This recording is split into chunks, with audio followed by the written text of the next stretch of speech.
अस्सलामुअलैकुम मेरी YouTube family, कैसे हैं आप लोग। आज मैं आपके लिए बना रही हूँ मटन चाप और ये बहुत मज़ेदार बनती है। आप मेरे स्टाइल में बनाइएगा और फिर मुझे बताइएगा कमेंट्स में। हम स्टार्ट करते हैं। बिस्मिल्लाहिर्रहमानिर्रहीम। हमने 1 टीस्पून लहसुन अदरक, 2 टेबल स्पून हमने दही लिया है, हाफ़ टी स्पून नमक लिया है और धनिया पाउडर डाल रहे हैं हाफ़ टी स्पून ही हमने हल्दी ली है और हाफ़ टी स्पून लाल मिर्च पाउडर। इसके अलावा हम वाइट पेपर डाल रहे हैं, हाफ़ टी स्पून गरम मसाला पिसा हुआ हाफ़ टी स्पून और हमने इसमें 1 टेबल स्पून तिक्का मसाला डाला है। अब इन सबको हम मसाला लगा के और 1 घंटे के लिए रख देंगे। अब हमें 1 घंटा हो गया है। हमने थोड़ा सा ऑयल लिया है, तकरीबन 2 से 3 टीस्पून। अब ये इस तरह हम इसको रख देंगे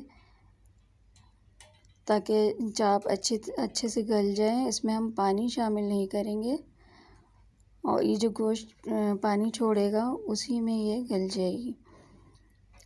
ये चाप बहुत मज़े की बनेगी।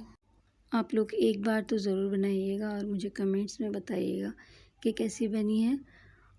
और अब हम इसको कवर करके रख देते हैं तकरीबन 40 मिनट्स के लिए।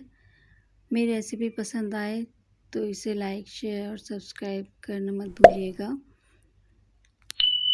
ये देखिए, अब इसने पानी छोड़ दिया है। अब इसको हम चेक कर लेते हैं।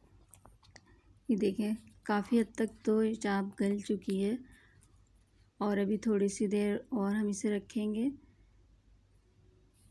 इस कंडीशन में आके हम इसे चेक कर लेंगे। 25 मिनट के लिए हमने बिल्कुल स्लो फ्लेम पे रखा है ढक के, और ये थोड़ा सा इसीलिए गल गया है, अभी बाकी है, इसलिए हम और दोबारा इसको रखेंगे। अभी देखें, इसको हमने दोबारा ढक के रखा था। इस कंडीशन में आके इस पानी खुश्क हो गया है और गल भी गई हैं। इसको थोड़ी सी देर के लिए हम पलट के रख देंगे। ये देखिए, इसका कलर बिल्कुल ऐसा होना चाहिए, गोल्डन ब्राउन। आप देख सकते हैं, ये मटन चाप जितनी देखने में अच्छी लग रही हैं, इसका टेस्ट भी इतना ही अच्छा होता है और हमारे यहाँ बहुत पसंद की जाती हैं। तो फिर इंतज़ार किस बात का है, जल्दी जल्दी आप लोग भी जाएं और बनाएं और इन्जॉय करें। अभी देखें, तकरीबन ऑलमोस्ट हो चुकी है तैयार। अब हम इसमें स्टीम देंगे कोयले की। कोयला गरम करके हमने रख दिया है और इसमें थोड़ा सा ऑयल डाल दिया है। अब इसको ढक देंगे 5 मिनट के लिए। और ये देखें कितना खूबसूरत लग रहा है और खुशबू भी बहुत अच्छी आ रही है। मैंने चाप का गोश्त लिया था हाफ़ केजी, तो आप अगर ज़्यादा बनाना चाहें तो इसी को डबल कर दें, तमाम क्वांटिटी को। और अब ये देखें, रेडी है। अब तमाम चाप हम प्लेट में निकाल रहे हैं और साथ ही हमने फ्राइज़ बनाए थे, कुछ स्पाइसेस डाल के उसमें ऐड कर लिए थे, तो ये इसके साथ हमने रखे हैं। ये देखें, केचप वगैरह डाल के, और इसके साथ केचप से ही खाएंगे, रायते से या चटनी से, जैसे आप पसंद करें।